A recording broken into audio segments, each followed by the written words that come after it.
দুর্বার মহিলা সমিতির পক্ষ থেকে প্রতিবার চৈনিক পুলিশ অফিসার সহ এক চিত্র পরিচালকের মন্তব্যের পরিপ্রেক্ষিতে দুর্বার মহিলা সমন্বয় সমিতির পক্ষ থেকে সভাপতি বিশাখা লস্কর সাংবাদিকের উদ্দেশ্যে জানান, অবিলম্বে বিদায়ী পুলিশ কর্তা পঙ্কজ দত্তের মন্তব্যের প্রসঙ্গে পাশাপাশি চিত্র পরিচালক সৃজিত মুখার্জির মন্তব্য ছিল, যৌনকর্মীদের সাথে এই ঘটনা ঘটলে মেনে নেওয়া যায়। যৌনকর্মীদের সাথে ঘটনা ঘটলে মেনে নেওয়া যায়, বলতে পারি হতেই পারে, আরজি করের ঘটনা মেনে নেওয়া যায় না।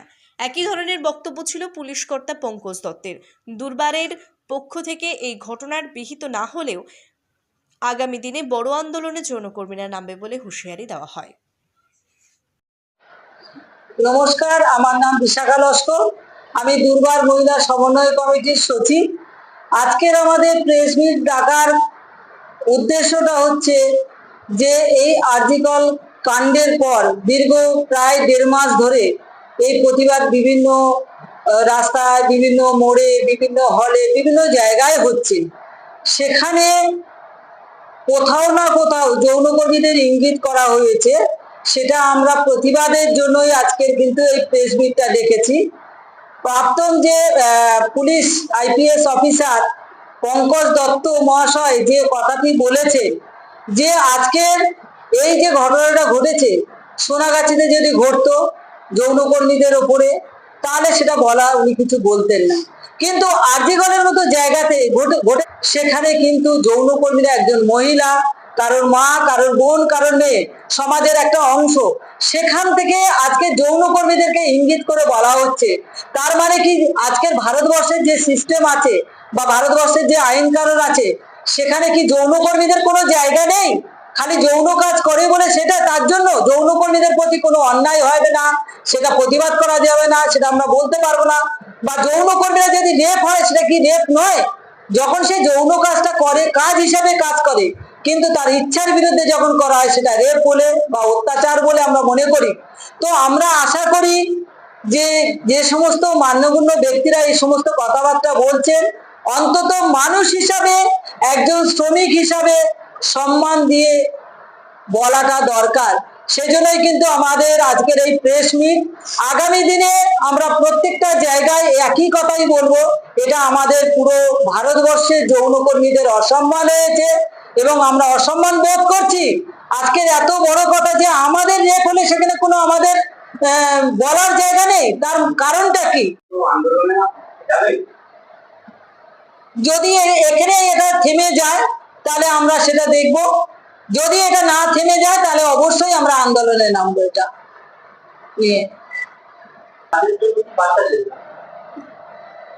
যারা বা যে কোনো ব্যক্তি এই সমস্ত কথাবার্তা মন্তব্য করছে তাদের উদ্দেশ্যে বলবো যে আপনারা যৌনকর্মী বা যৌন কাজটা সম্পর্কে একটু সচেতন হন বা জানুন। যৌনকর্মী সমাজের একটা পার্ট। যখন সরকারি দপ্তরের লোকজন, মানুষজন বলে তফাৎটা, দয়া করে আপনারা এরকম করে মন্তব্য করে আমাদেরকে আর ছোট করবেন না সমাজে। কেন আমরা কিন্তু এখনো সমাজের কাছ থেকে বঞ্চিত। কেন সমাজের একটা পার্ট কিন্তু যৌনকর্মী। আপনারা যদি ইতিহাসটাকে দেখেন, সেটা আমাদের বলার বক্তব্য। আপনারা তো সমাজের কাজ করেন, শ্রম করেন, পেশা করেন, এর পাশাপাশি আপনারা সমাজ সেবা কাজও করি আমরা অনেক রকম, এবং আপনারা দুর্গা পুজোও করেন। তাহলে আজীবনের ঘটনাকে আপনারা পথে নেমেছেন, দুর্গা পুজোর ছুটি পূজা হয়েছে, পুজোগুলো কিভাবে কাটাবেন? অন্যান্য বছরের মতো না কিছু করেন আপনার চিন্তা করেন? দেখুন, দুর্গা পুজো যে নিয়ম কারণ আছে সেটাতে হবে। আমরা প্রতিদিনের যে আমাদের প্রোগ্রাম ছিল সেগুলো কিন্তু আমরা এবছর ক্যান্সেল করেছি। কারণ হচ্ছে আমরা পুজোটাই করব, আর বাকি প্রোগ্রাম আমরা ক্যান্সেল করেছি।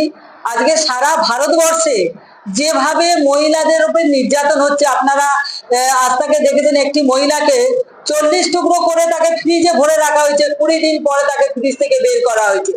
বেশ কিছুদিন আগে 16 বছরের একটি মেয়েকে বাসের মধ্যে কুপিয়ে দেওয়া হলো এই ঘটনা হওয়ার পর। তো আমরা পরপর এই এত প্রতিবাদ মোড়ে, দোকানে ঘাট করবো, এটাই প্রতিবাদ, আমাদের শেষ নয়। কেন যৌনকর্মীও মানুষ, একজন শ্রমিক। আজকে দীর্ঘ 30 বছর ধরে শ্রমের কথা আমরা বলে যাচ্ছি। আমরা শ্রমিক হিসাবে কাজ করে যাচ্ছি, আমরা স্বাস্থ্য পরিষেবার কাজ করি, আমরা মানুষকে পরিষেবা দেই। তাহলে আজকে যৌনকর্মীদের ইঙ্গিত করে এরকম করে বলা কেন হচ্ছে? ব্যক্তিদের কাছ থেকে আমরা জানতে পারি, সেটা আমাদের খুব খারাপ লেগেছে বা খারাপ লাগছে। এবং একজন ফিল্ম ডিরেক্টর যে ওনার নামটা আমি এই মুহূর্তে বোঝাচ্ছি কি যেন, সুজিত মুখার্জি, উনি বলেছেন যে সম্মতি দিয়েছেন যে হ্যাঁ, এটা যৌনকর্মীদের সঙ্গে হতে পারে। উনি অনেক বড় লেভেলের একজন ফিল্ম ডিরেক্টর, উনি তো অনেক ফিল্ম লেখেন, সেখানে যৌনকর্মী বা অন্য গোষ্ঠীদের কথাও ওঠে। তাহলে কি ওনার এতদিনের এই ধারণা যে যৌনকর্মীদের প্রতি রেপ, মার্ডার, অত্যাচার সবকিছু হতে পারে? তাহলে যৌনকর্মীদের নিয়ে বিভিন্ন জায়গায় নাচ, নাটক, গান চর্চার মাধ্যম থেকে যৌনকর্মীদের নিয়ে এত কথা উঠে আসে। এটা তো আমাদের সামাজিক যে পরিবর্তন, এখনো কিন্তু সেই পরিবর্তন আসেনি। পরিবর্তনটা কিন্তু আসা দরকার, সামাজিক পরিবর্তন, মানুষের যে কনসেপ্ট সেটা কিন্তু যৌনকর্মীদের উপর যেটা আছে সেটা আমার মনে হয় প্রত্যেককে পরিবর্তন আসা দরকার। খালি যৌনকর্মীরা কিন্তু কারোর ইউজের পাত্র না, ইউজ করবে ফেলে দেবে সেটা কিন্তু নয়। আমরা সমাজের বিভিন্ন কাজে লাগি, আমরা সমাজ সেবার কাজ করি। তাহলে যৌনকর্মীরা যে কাজটি করতে পারে, নিজের জন্য করে, সমাজের জন্য করে, তাহলে যৌনকর্মীদের এত ছোট ভাবে কেন দেখা হচ্ছে? এটা আমাদের বলার বক্তব্য আজকে। রান্নাঘরের সিঙ্ক থেকে বাথরুমের কল, সব সামগ্রী পাওয়ার একটাই ঠিকানা, বন্ধন হার্ডওয়্যার।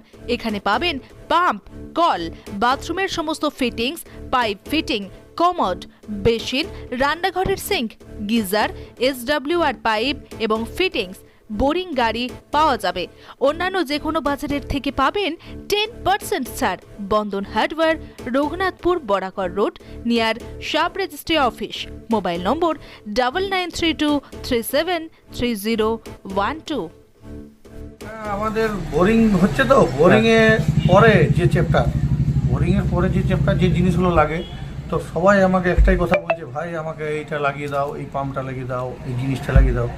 তো আমি অনেক দোকানে হয়তো বলে দিই, সেইখানে আমি সেরকম সার্ভিস পাচ্ছিলাম না।